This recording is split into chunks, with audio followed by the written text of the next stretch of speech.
a madman who will refer to his colleague in this house as a practitioner of LGBTQ.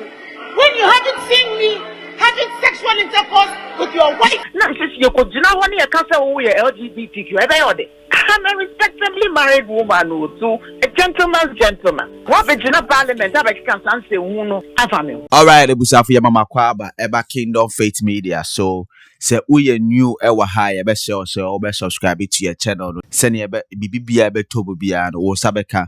There have been some controversy in the Parliament of Ghana concerning this LGBTQ koso. Now you all will realize it came to a time when the Vice President Kamela Eba Ghana of United States Eba Ghana ma obisai Nanado His Excellency say the opinion about this LGBTQ issue. Nanado cry emphasize he say on no to mean ya won't say about it because the Parliament House no me decide one more decide yeah now on so then support we are a month of break I say Ekufuado is in support of this LGBTQ and all that and also court that now they decided say Parliament of Ghana decided say I was say one more share not this LGBTQ in same way no or more to me a can once and for all which is the anti-LGBTQ bill of course so the Parliament House now when to be a course of Parliament between Honorable Murtala MP for Tamale and Honorable Ursula Owusu, Minister of Communication. Honorable Member for Tamale Central, please. We are telling all of us together. Please withdraw that statement. No, I overheard you. The statement I remember I made several statements, but the statement I remember vividly I made. I said every single member in this house must be allowed to debate on the issue. So we know the position of every single member of this house. Those who are for it and those who are against it. I have made that statement. So if that is the statement you are asking me to withdraw, I humbly withdraw that statement. Honorable member, you made a specific statement in relation to the minister. I sat here and repeatedly heard Honorable Murtala referred to me as a practitioner of LGBT to the hearing of everyone in this house.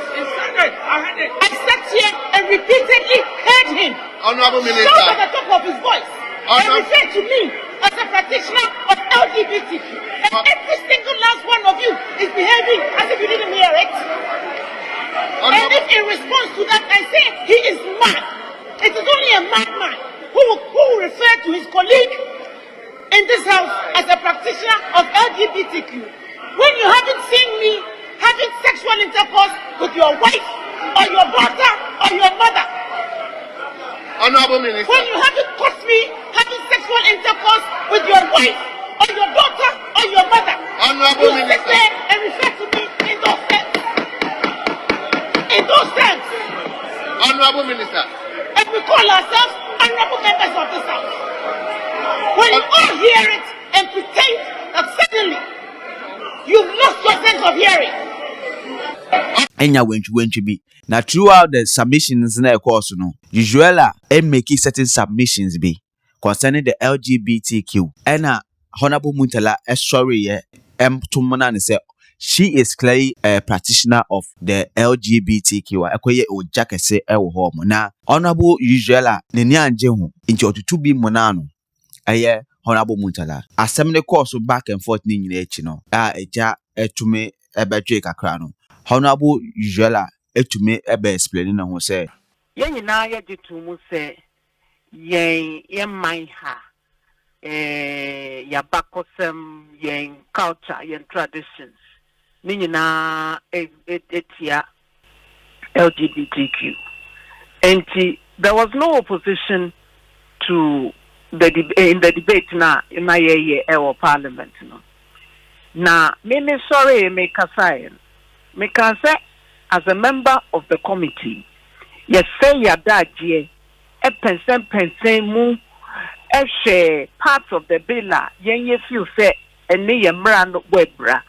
And I propose several amendments to it. Intimate young colleagues in say yen yintum, yamwa na yen yintum. And I'm also can say yemra sisia yewo eye section 99 of criminal code no epotia unnatural carnal knowledge. Now sir, unnatural carnal knowledge no oral sex any anal sex eka ho enti se obaby wo ho a be me bi ehye ne kitten se onye oral sex blowjob ana anal sex or de fa na tia etia ye mra no tie nyina ye sorry na ye mfa ye mra no enye adwuma enti se maayuwa ni bi ebre emma ebre ewa ha omuntumi enkasa efa enemu ohawa ememe bi ene won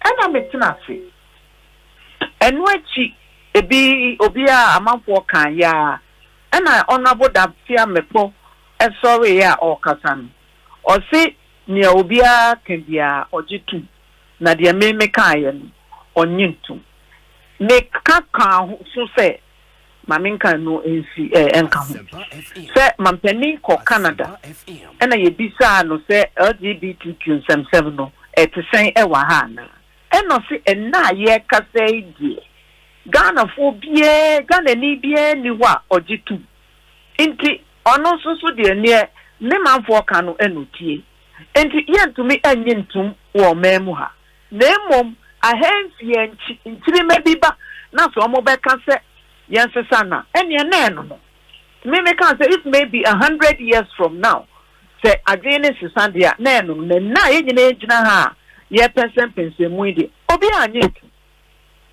ti Dafia Mepo sorry ya o kasa you obi aka e no jitu na de me ka e no nyintu na mbi sorry bisa ne say emu ne ehi ena onyintu se emra na ye hihye no eni se eni ye mra pon ana ye mra ewo ho deda no ebebo ebra ana se unnatural carnal knowledge ebinumo eha ema intima and sorry enkuntia na ye enforce the law na which one doesn't he agree with na Murtala tinten na okikam oh you are LGBTQ okay mo biati one case oh yeah LGBTQ Murtala we LGBTQ said the entina okasa se me de mini ana me so me de men sa tre mi ti se jabre wa bodam nti no te ho keka sa speaker ehun ne ekoso eti ne ekoso no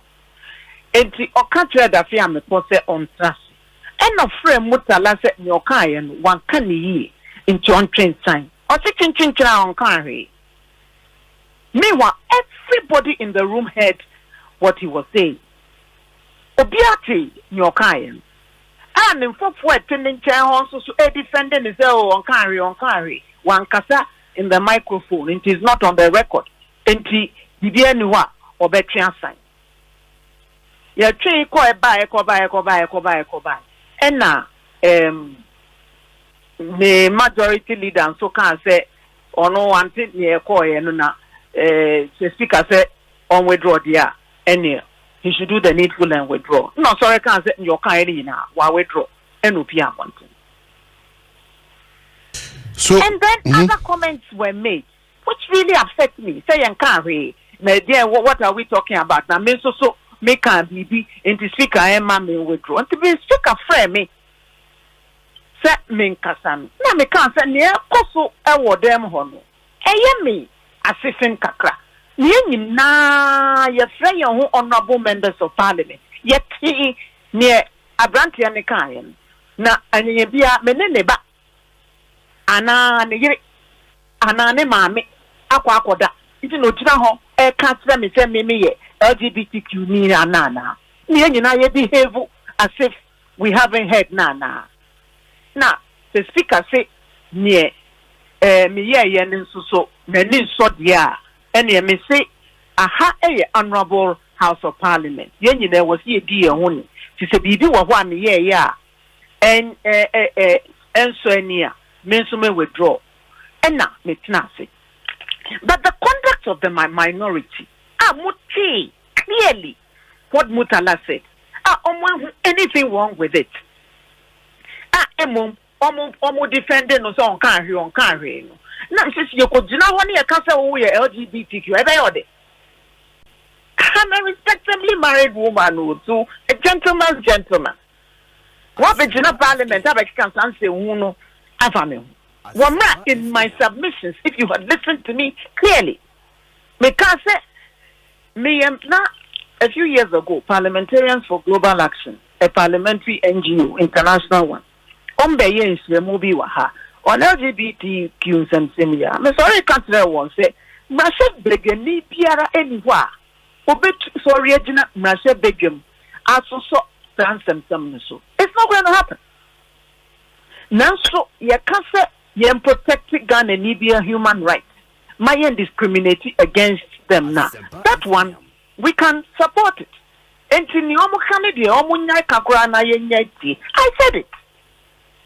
So how can you then sit there and say make me a practitioner of LGBTQ?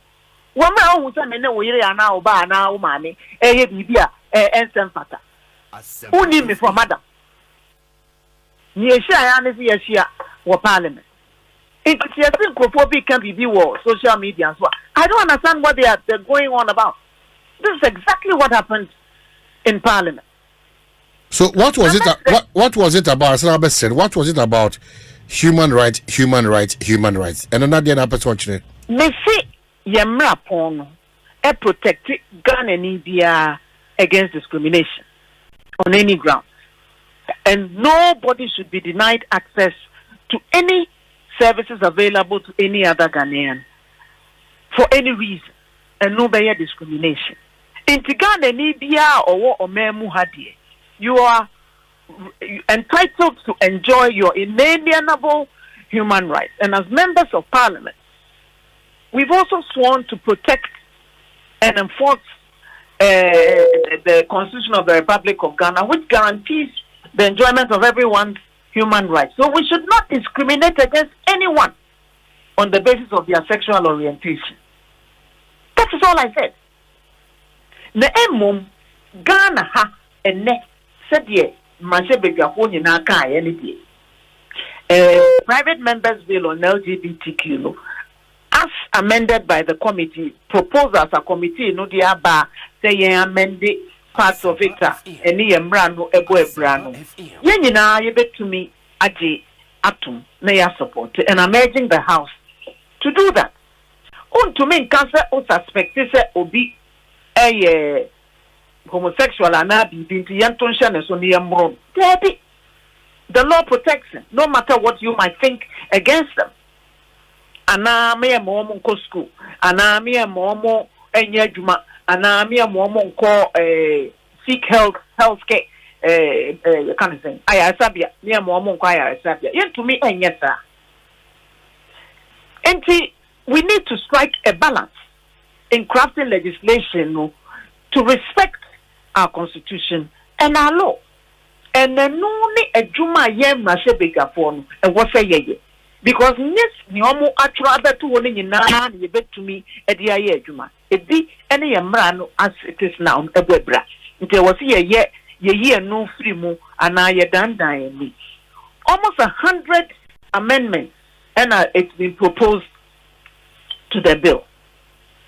Na me say madaje ekoko for 2 days with the committee ekotena ho eye say adwuma no obi obeka no krebia betu also musi won bo can say at least this meeting mo akoten kakra to get the amended bill that we have presented before Parliament in our report. Do we be cut be now can say me LGBTQ now di matter. Muno ye said was ya king you're interested ye mrano eketa for say the oka one right mrano eketa for say by mere suspicion and now say oka say we obi actively involved in that act na ye yadwene mu di part do na so say emusu no ye mrano eketa for a boss uncle for no and now obi asusu say ebo mo ban na ebo Ghana ni bia ho ban. Every Ghanaian is subject to the enjoyment of the human rights which are guaranteed by our constitution. A bogane ni bia ehobay. Na mom yemfa ahudie no limitations yemra yeshisheno the limitations be to the enjoyment of yemfa hudi no until you can prove say obi are acting in conflict with some existing legislation there how to be in cotton so and now to be in cancer said the Usi 19 me feel say we LGBTQ ni inti school ya ma on kobi adwuma ya ma on ye ma she you can say ye ma on ma bedwam ye hu a ye beto asho so near brewer proud. You can't do that. Sa immune na osusu se se ahwe na yehwehwe ne yi no. Sa. That's all I said. Ekano. Ni ase oba woni mu ade bebra wo obefo. Na ye show at the stake. Your mama in school. It is this kind of mentality, if not checked, and that leads to extreme actions against people who are different. And we should all act to protect minorities. That's all I'm interested in. Make our parliament is so say the nipa mienu be ko hwe wo mo dan mo aye de me have na mfa no ho baba bia I don't care what anybody does in the privacy of their own home as two consenting adults. Mom, don't do it in my face. Oma he woni o kanti ma me person ba be gina manim. Now, when you are not also nimu I'm not interested in that. Now said, oh damn now yeah, I'm someone masama. Did you cost you a poor money and you was absolutely no interest in what happens. But the other tab on ASM. Thank you. Because I'm here who feel say Obinsusu might find it offensive. We should respect everyone's sensibilities. Yes. Na omo enya wondena na ame no kra na America no na ni tie no won ya na na sedi. Hey, obi antumi ka America sabo anse misem yemo. Obi an kasa na bi atina na yente wase. Internet inchirimu we aba no. Mame na was it you say the brand si kona animani mo nsachira a modi asoso ho ne modi afiafia ho ntia say ye adwuma se soon e ba ye mra ma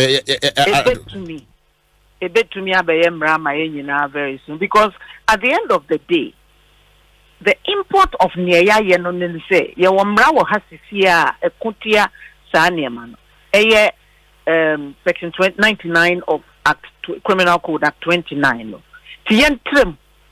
And no, focus more on homosexuals, but lesbian activity there it doesn't cover it. So they've expanded it to cover that activity. Nyama bebre omodi bechiche munia na enye workable. The year free and ye back consideration stage clause by clause. Obi have a juma committee no aye on that. Mebo committee nanso abaso. They've done an extremely good job. Into proponents of the bill nankasa. I was so boy abaso say ya yadi. Now some but cassette ya the animal from media. And kay. Well, the fact that the bill na beto parliament interested in obe kan ni nyinara. Ye beji atum. That's why we go through the process of consideration and amendment. Minister, no.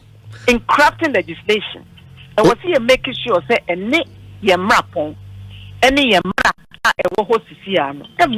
this is what she meant. Say, oh no, Punch said she is in full support of LGBTQ. But Ono Punch said, aside that, people deserve their human right. Any person, regardless of you being a Muslim, a Christian, a Buddhist, or traditionalist, or any practitioner, you deserve your basic fundamental moral human rights HSA and he says sebe what the was so akwete say obi a LGBTQ practitioner wo beto ebo abono and now so say obi kunu anase bibisa nemum e wo nkwan se embra ne bedi se ne sefata eno mpa nche say bibisa and you know that is what of course so edi ojaga kraba but I think say bibia amanfo beginning to understand honorable usually in sema na all canon. I think say this year no obia etumi ate honorable usually in commodity a course ne what happened in the Parliament House. Assembly because to be concerning this LGBTQ bia no anti LGBTQ bia e be bramo yakramo. Mon try some subscribe ya man yakramo.